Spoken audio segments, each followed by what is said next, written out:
O título da minha mensagem essa noite é Foco no que realmente importa. Foco no que realmente importa. Por quê?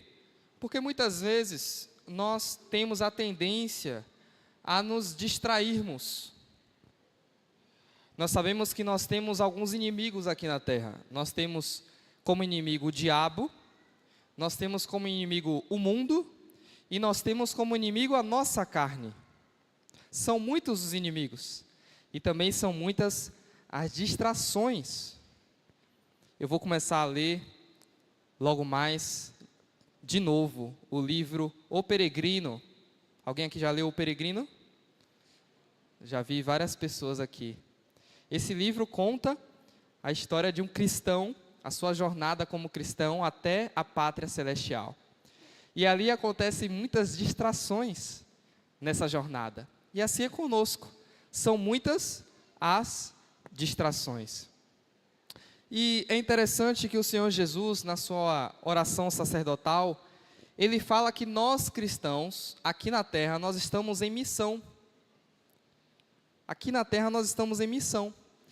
Mas muitas vezes, com essas distrações, com os nossos olhos aqui na terra, mais parece que estamos de férias do que em missão. Então esse sermão é para nos acordar. É para que, se há alguém que está dormindo entre nós, acorde e volte ao propósito de Deus.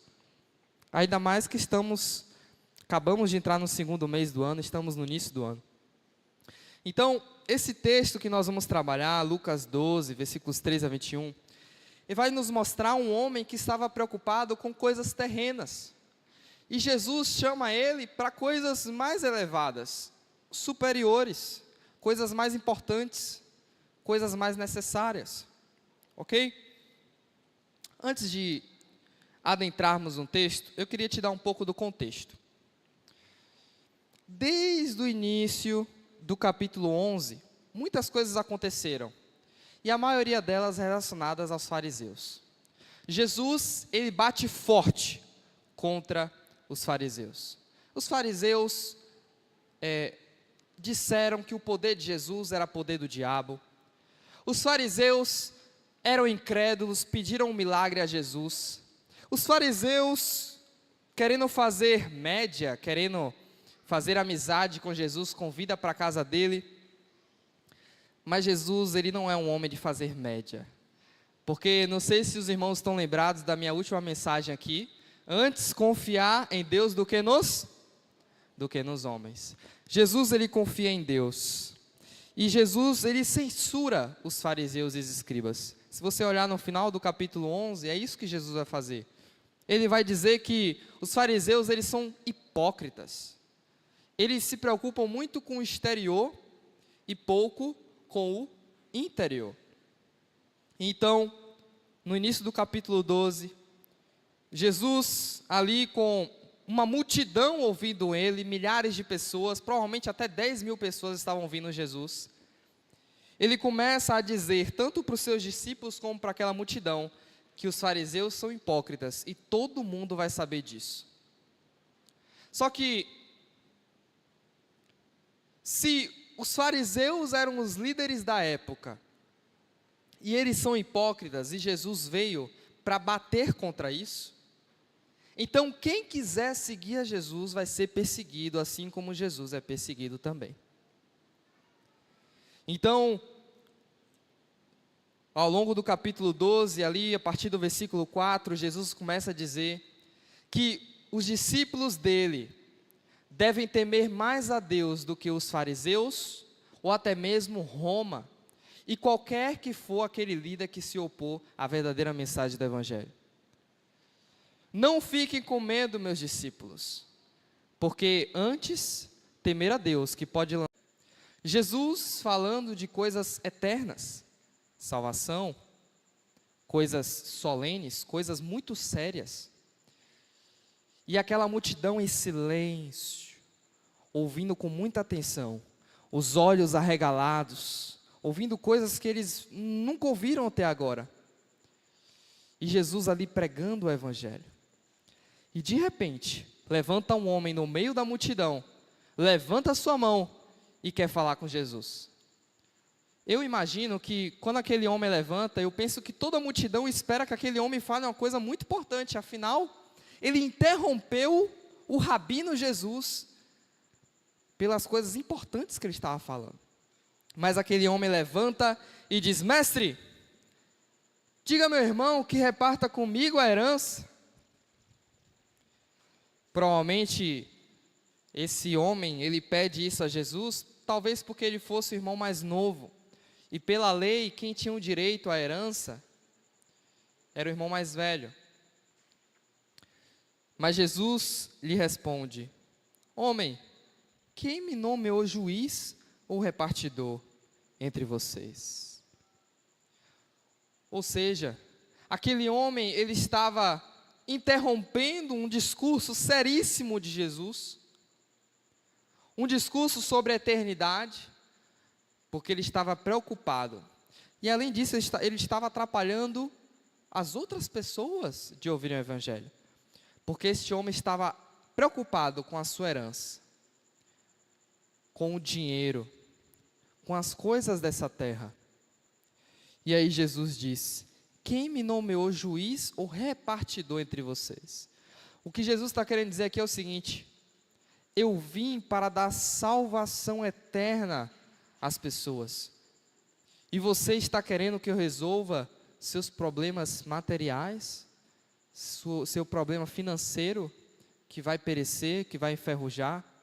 Eu vim para algo maior. É como se fosse uma guerra, e numa guerra nós temos ali duas nações lutando contra, e uma nação começa a perder, começa a ser mortos os seus soldados, e o comandante fica preocupado: nós estamos perdendo, nós vamos ser dizimados. E o comandante ali sai desesperado, vai até a tenda buscar mais suprimentos, buscar medicamentos, buscar alguma coisa que ajude a vencer a guerra. E quando o comandante chega ali dentro da tenda, ele vê um dos seus soldados jogando videogame. Ó, meus queridos, quantas vezes nós não somos este homem, aonde coisas seríssimas espirituais estão acontecendo ao nosso redor, necessidades urgentes do reino de Deus estão acontecendo ao nosso redor, e nós estamos mais preocupados. A única coisa que toma o nosso pensamento quando deitamos a cabeça no travesseiro é como eu posso ter um salário melhor, é como eu posso melhorar os meus bens materiais, o meu veículo, a minha casa. A única preocupação que eu tenho é com as coisas dessa terra. Quantas vezes nós não somos como esse homem? E nós precisamos estar atentos a isso. Muitas vezes nós temos familiares, parentes que estão indo para o inferno, e nós não sentimos a dor dessa realidade. Muitas vezes a igreja que nós fazemos parte está passando dificuldade financeira, mas a gente não oferta mais, a gente não dizima mais, porque vai nos faltar aquele dinheiro para o churrasco do final de semana. Muitas vezes, que é o que acontece hoje, os abortos estão aumentando, as crianças sendo atacadas, as famílias destruídas, e nós só pensamos se o nosso time de futebol vai ganhar o campeonato. Quantas vezes as nossas orações são cheias de pedidos para nós mesmos, para nós mesmos, para nós mesmos, e nós deixamos de pedir para as outras pessoas? Qual foi a última vez que você orou pela salvação das almas? Qual foi a última vez que você orou para que a Bolívia fosse alcançada para Jesus? Qual foi a última vez que você orou pedindo um avivamento do Senhor sobre essa cidade? Qual foi a última vez que você se preocupou nas suas orações com o reino de Deus? É isso que o texto quer nos alertar. O texto quer chacoalhar os nossos corações e fazer voltar os nossos olhos para aquilo que realmente importa. recalibrar a nossa alma, o nosso coração. Voltar os nossos olhos para o alto. Olha só comigo o versículo 15 em diante. Então Jesus lhes recomendou: tenham cuidado e não se deixem dominar por qualquer tipo de avareza. Talvez na sua Bíblia está escrito cobiça, ganância. Porque a vida de uma pessoa não consiste na abundância dos bens que ela tem. Jesus está aqui focando em uma das distrações que pode nos ocorrer. Uma das distrações que muitas vezes nos ocorre é nos preocuparmos mais com o dinheiro aqui na terra, com as nossas posses, com o nosso patrimônio, do que com a eternidade, nossa e das pessoas. E Jesus fala: não se deixem dominar por qualquer tipo de avareza, cobiça, porque ela quer dominar você, ela quer dominar seu coração. Se nós abrirmos o Instagram, o Facebook e o YouTube, o que vai aparecer é propagandas querendo te ensinar a ficar milionário em 3 meses. Se você conversa com seus familiares, com seus vizinhos, a única coisa que eles têm para falar é como o trabalho deles está indo bem, como eles querem abrir um negócio, como eles querem um carro novo. As pessoas deste mundo, a cultura deste mundo, é olhar para as coisas terrenas, materiais. E eu quero te dizer uma coisa, meu irmão. Mesmo que estivermos passando por dificuldade financeira, mesmo que esteja faltando algo para a gente material, isso não pode tirar o nosso sono. Não pode. Não pode ocupar a maioria dos nossos pensamentos. Porque o que deve ocupar a maioria dos pensamentos? O nosso último pensamento ao deitar a cabeça no travesseiro, o nosso primeiro pensamento ao acordar, é dizer: ó Deus, Tu és o meu Deus, de madrugada te buscarei, minha alma tem sede de Ti, como a terra seca e árida. O que deve ocupar os nossos pensamentos é uma preocupação constante, é uma preocupação diária de: eu quero amar mais o Senhor, eu quero pregar mais o Evangelho, eu quero mais almas para Jesus, eu quero que meu Jesus volte para me buscar. E a gente precisa tomar cuidado com isso, porque o Senhor Jesus fala aqui ainda no versículo 15, a vida de uma pessoa não consiste na abundância dos bens que ela tem. O que este mundo faz é dizer o seguinte: a pessoa vale o que ela é. É isso? Não.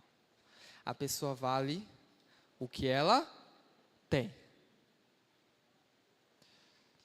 Vá em um banco, vá em uma repartição pública, numa prefeitura, e espere entrar um rico com roupas chiques, roupas de marca, e espere entrar uma pessoa com roupas simples. E veja como um e outro vai ser tratado.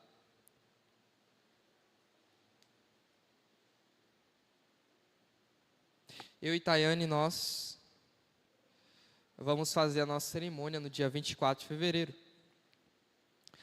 Uma tentação que ocorre no nosso coração de noivos é a seguinte: eu vou convidar as pessoas que têm mais, porque eu vou ganhar mais presentes.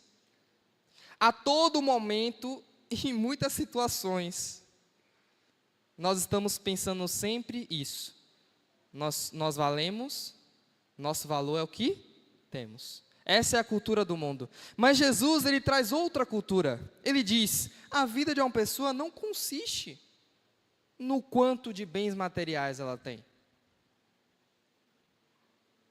O que Jesus está querendo dizer é o seguinte: para mim, a pessoa vale o que ela é.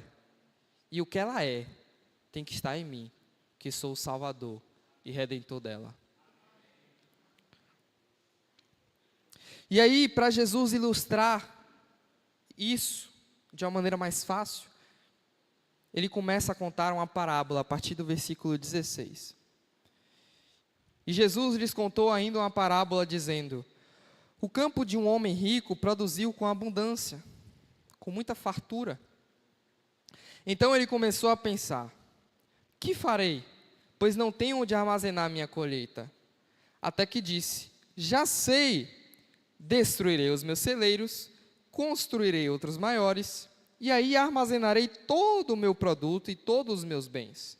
Então direi à minha alma: você tem em depósito muitos bens para muitos anos.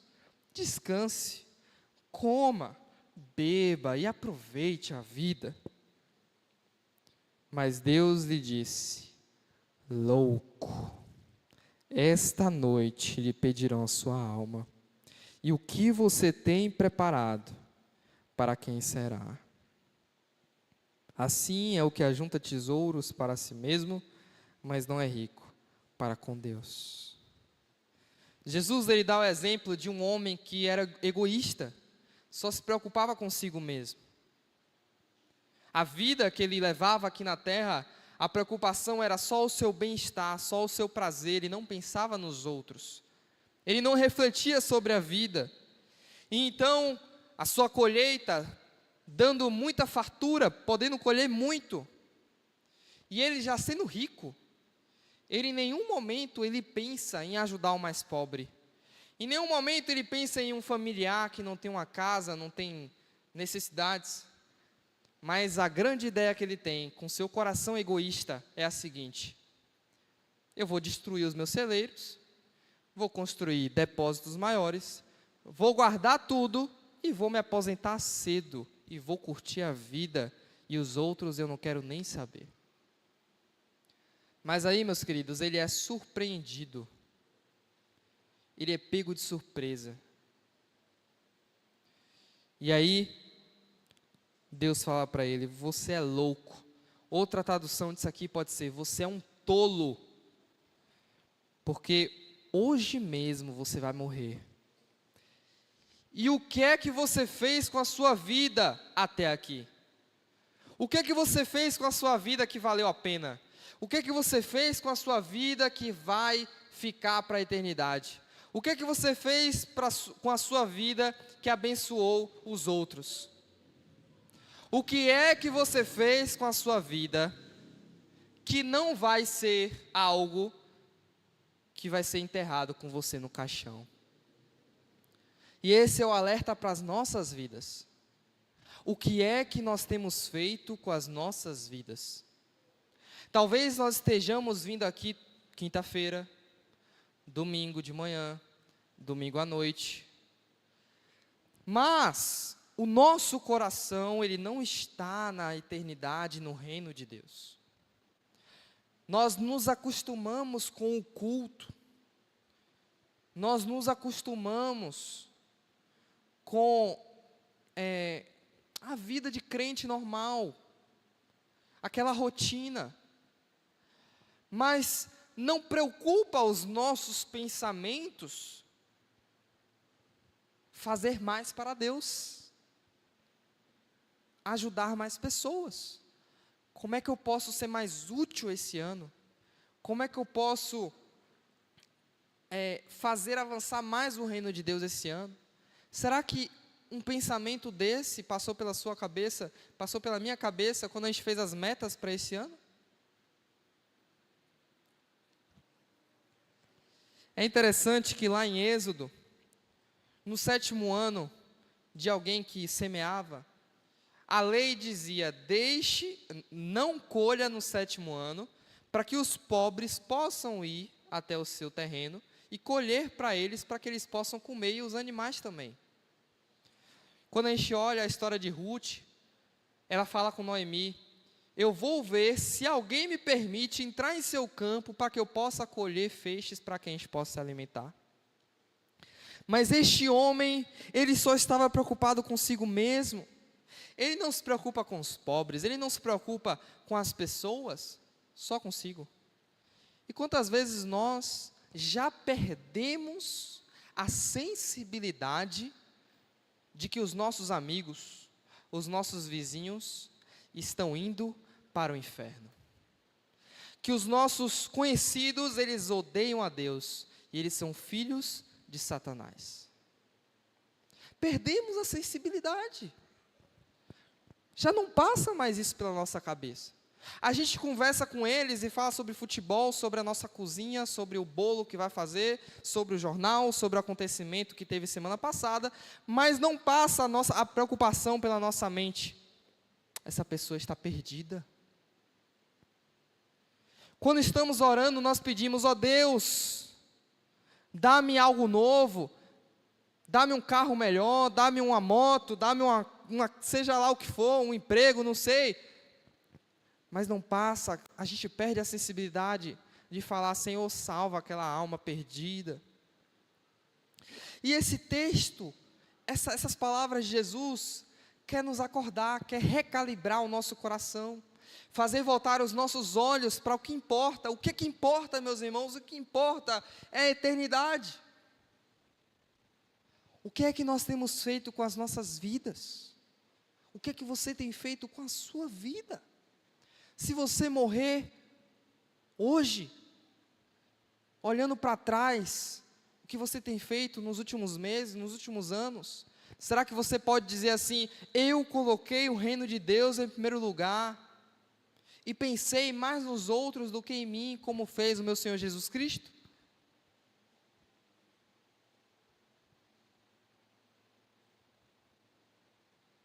Precisamos recalibrar o nosso coração. No versículo 21, Jesus termina dizendo: assim é o que ajunta tesouros para si mesmo, mas não é rico para com Deus. Assim como Jesus chamou o homem louco, tolo. É tolo e é louco quem ajunta tesouros para si mesmo, quem gasta a vida ajuntando coisas aqui na terra, mas não é rico para com Deus.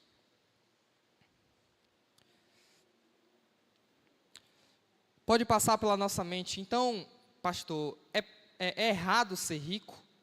É errado ter muitas posses? Não é errado, porque quando olhamos a palavra de Deus, nós vemos o exemplo de Abraão, nós vemos o exemplo de Jacó, nós vemos o exemplo de José de Arimateia, nós vemos o exemplo de Jó, de tantos homens de Deus que eram ricos e eles não foram repreendidos por isso. Mas o que é que Jesus está dizendo aqui? O seu coração tem que ser um coração que coloca o reino de Deus em primeiro lugar. Se não, vejamos, a partir do versículo 22, Jesus, vai estar escrito assim, versículo 22, a seguir Jesus se dirigiu aos seus discípulos dizendo, e aí para nós não perdermos tanto tempo, Jesus começa a falar para os seus discípulos que eles não devem se preocupar com o que vão comer, com o que vão beber, porque os pássaros, eles não colhem, eles não semeiam, e Deus os alimenta, e nós valemos muito mais do que pássaros. Então Jesus prossegue, ele fala assim: vocês também não devem se preocupar com o que vão vestir, porque Deus veste os lírios do campo de uma maneira que eles são mais lindos e têm mais glória do que o próprio Salomão. E vocês valem mais do que lírios do campo, então Deus vai vestir vocês. Deus vai prover o que vocês precisam. Portanto, não fiquem preocupados com o que vão comer e beber, porque os gentios que não conhecem a Deus é que se preocupam com isso. Mas o Pai de vocês sabe que vocês precisam delas. Versículo 31, busquem antes de tudo, o quê? O seu reino, e estas coisas lhes serão acrescentadas. Versículo 32, não tenha medo, ó pequenino rebanho, porque o Pai de vocês se agradou em dar-lhes o seu reino. Olha que coisa maravilhosa. Vendam os seus bens e deem esmola. Façam para vocês mesmos bolsas que não se desgastem, tesouro inesgotável nos céus, onde o ladrão não chega, nem a traça corrói, porque onde estiver o seu tesouro, aí também estará o seu coração. O Pai se agradou em dar-lhes o reino. Que maravilha!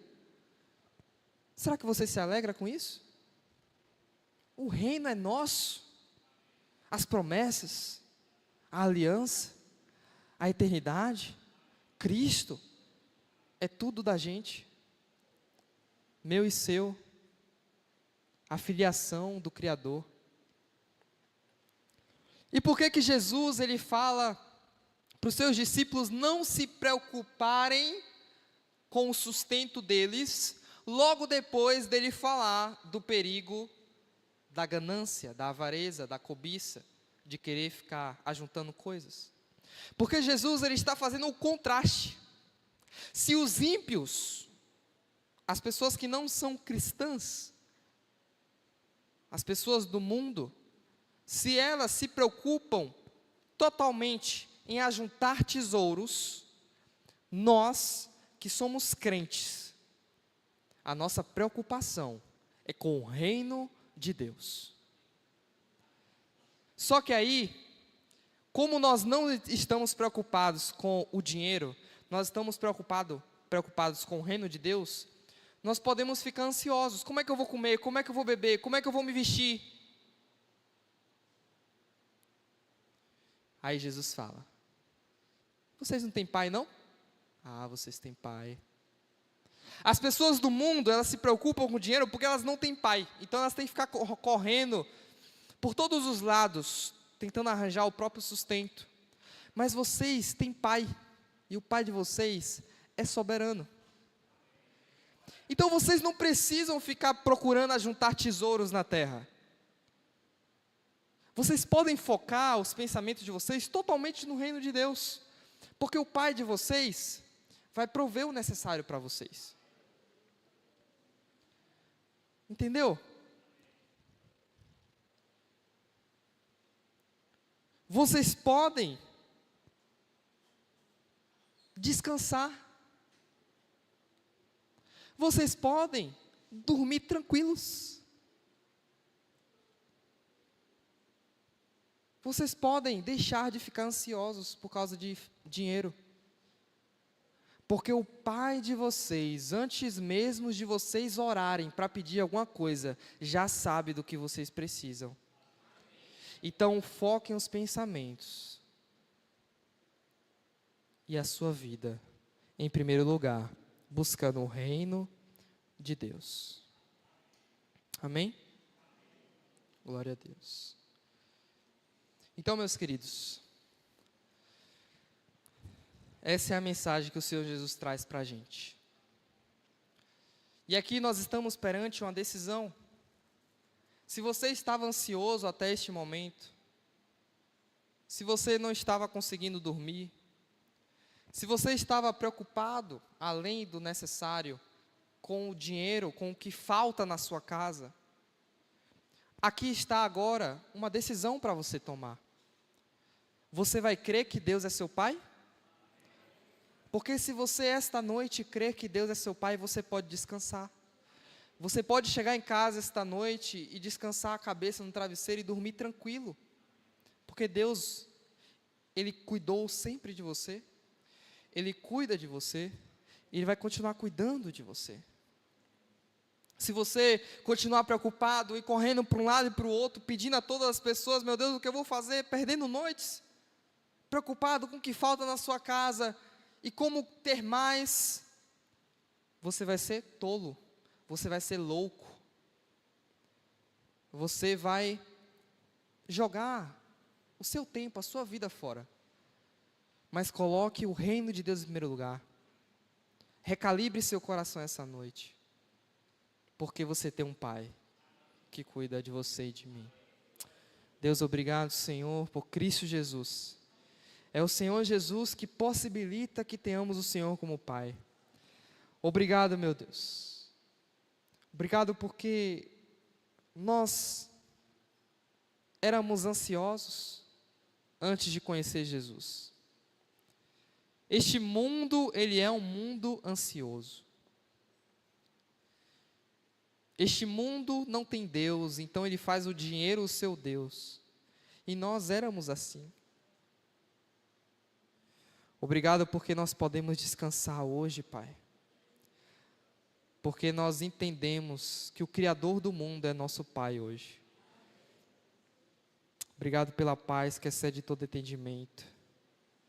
Que o Senhor, meu Deus, possa fazer a gente contar os nossos dias, para que alcancemos coração sábio. E para que vejamos, ó Deus, quanto a nossa vida é curta, quanto ela passa como um sopro. Ontem éramos crianças, hoje já somos adultos, amanhã já somos pais, depois de amanhã somos avós e a vida passa como um sopro, Senhor. Não nos deixe jogar a vida fora, Senhor.